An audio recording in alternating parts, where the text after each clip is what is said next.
Hey, what's up? This is your boy, Officer Clay, the EA Officer Clay. It's been a while since I had an opportunity to do a video. I have been doing the work in the community. Instead of Black History Month, we made this Anti-Violence Month, right?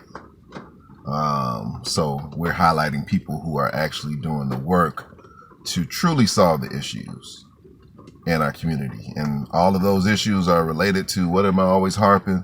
To culture, right? So we're trying to upend the culture that currently exists through educating the children who will be the following generations of leaders and, working class people, etc., within our different neighborhoods across the country.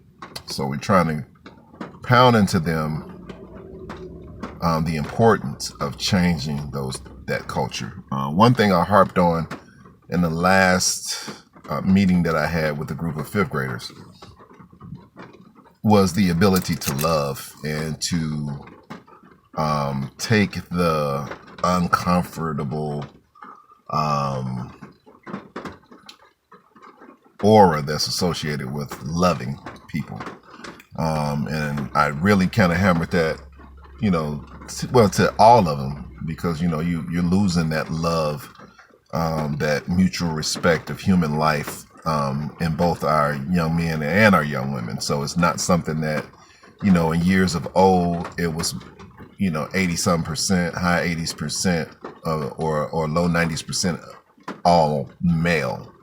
So now you have the females that are putting in the same exact work in an identical fashion as the males used to back in the day, as far as like the shooting and the killing is concerned. So it's one point that I wanted to make, because I talk to people from all aspects of life about these issues, from national politicians down to local activists and parents, and of course their children as well. One thing I like to harp is, and this is associated with society across the board, very specifically the criminal justice system and policing, and the community responsibility for the violence that occurs. I'm always harping those things, and it's always coming back to culture. What I want everybody to understand is that the violent criminal, not just a criminal, because somebody, feeds them, steal to feed themselves to satisfy their hunger, that's permissible, and that's according to, my spiritual beliefs. The violent criminal is a bane on society as a whole. Violent criminals are everyone's enemies. Everybody's enemies. Okay? You're not a black nationalist. You're not a pro-black person by coming to the aid, by defending, by supporting the violent criminal class of your community. I don't care what color you are. It's not, this is colorless, talk right now. The violent criminal is a bane on society as a whole. A person that would shoot and kill indiscriminately, even purposely, as a means of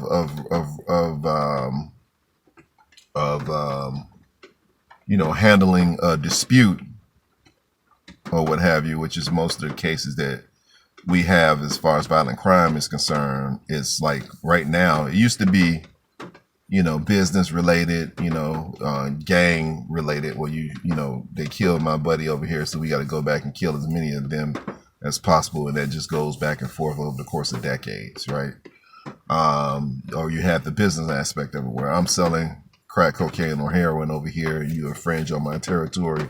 So now we have to have a war. So those are the good old days. Now it's, you made a rap and you kind of said something sly, back in the day we had what we would call, you check somebody on something like, hey bro, like, I don't like how that, how that went down. Either they apologize or you might have a fisticuffs. You know, you might have a physical squabble, but it never went to guns. Guns are the first resort to resolve those issues now, right? And those people that are running around doing this, you know, they don't care if they shoot children or women as well, even elderly people. That, you know, these were three classes that used to be off limits at one point of time. They are no longer, and you actually get credit in the streets. This is something that people don't know. You get credit in the streets for killing so-called, what they call innocents. So if you're a child, if you're a woman, if you're an elderly person, that goes on my scoreboard too, because I'm you know, because I don't want to say in their mind, they are demons. You know, they were savages some years back. You know, now they've gone to step up demons. You know what I mean? So, you know, it keeps getting worse and worse. They call it degradation, right? The criminal class of any race, whether it be black, white, Asian, Hispanic, whatever. They used to say back, way back, Mongoloid, Caucasoid, or Negroid. Any race, any group of people, the criminal class, the violent criminal class, are not worthy of your protection. They're not worthy of your defense. They're definitely not worthy of your protest. So you have to stop with this. You have to stop thinking that you're being pro-black, our community specifically. You're not pro-black by defending black criminals. You're not pro-white by defending white criminals. Defending criminals, violent criminals, is wrong. Like, we used to have common sense enough to know who our enemy was at one point in time in life. It seems like we're losing that sense. And the people that are suffering, the ones that used to be off limits, including, you know, innocent people as well, like working class men, at one time they would get robbed, but you wouldn't shoot and kill them. Now they'll shoot and kill them first, then as well do what they call in the street, run their pockets, which is go through their pockets to see what valuables they have, you know, because the killing aspect is nothing. And yet, you know, we have people that are supporting a system where there is no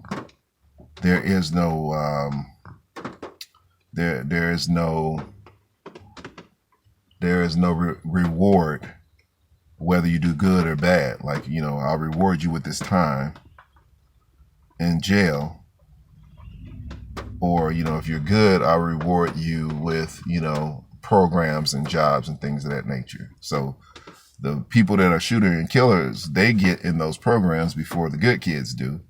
And then, you know, the folks that should be going to jail for long sentences are getting parole. They're getting out with no bail or ankle monitoring for violent criminal acts. And we have people that are supporting that.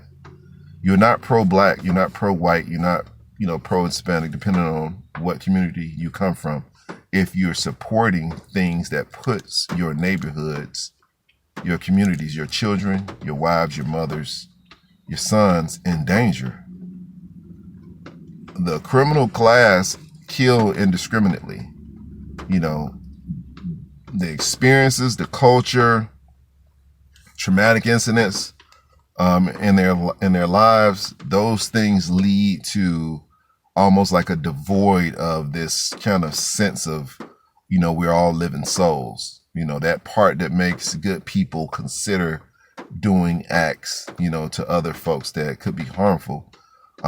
Those things are removed, you know, mostly by the culture, because that's considered being a punk, you know.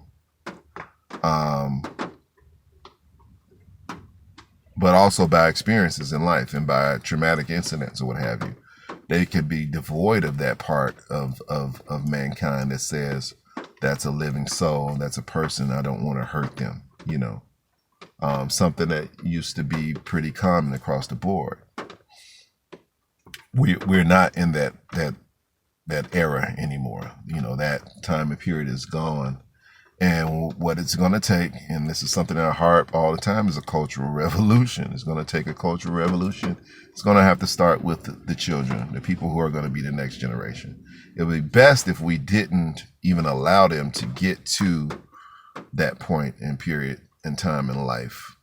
It would be best if we could do that, right? So we can raise them from babies to love and respect one another. We can harp on those things, not let them listen to the, stupid rap that's pushing that type of lifestyle and behavior. But, having our music, push that.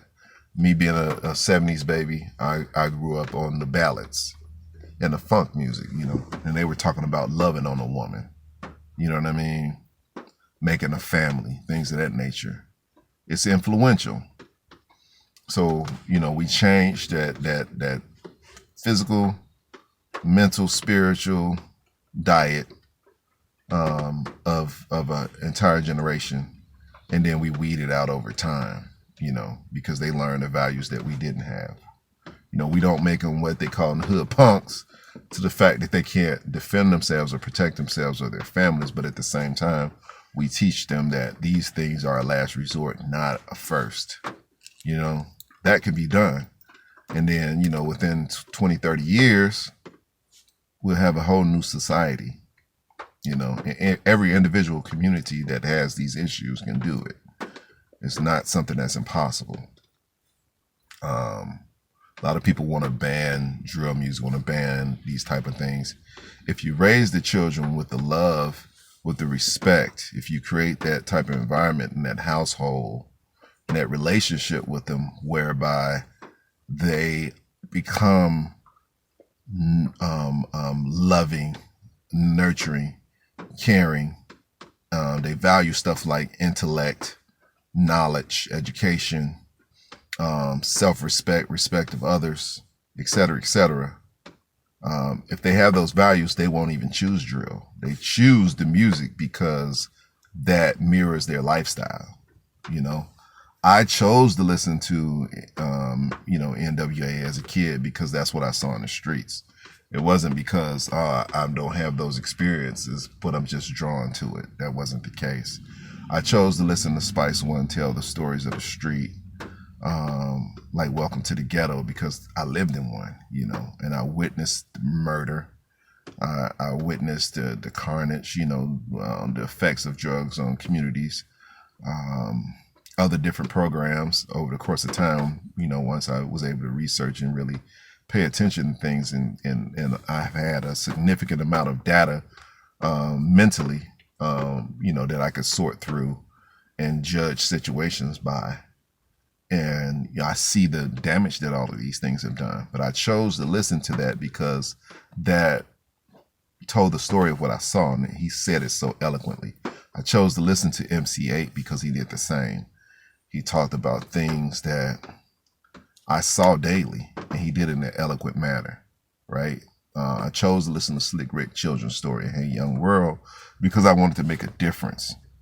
I wanted to change these things, but I needed the data. It came with this stuff here. The data came with that, which actually gave me the ability to place those experiences,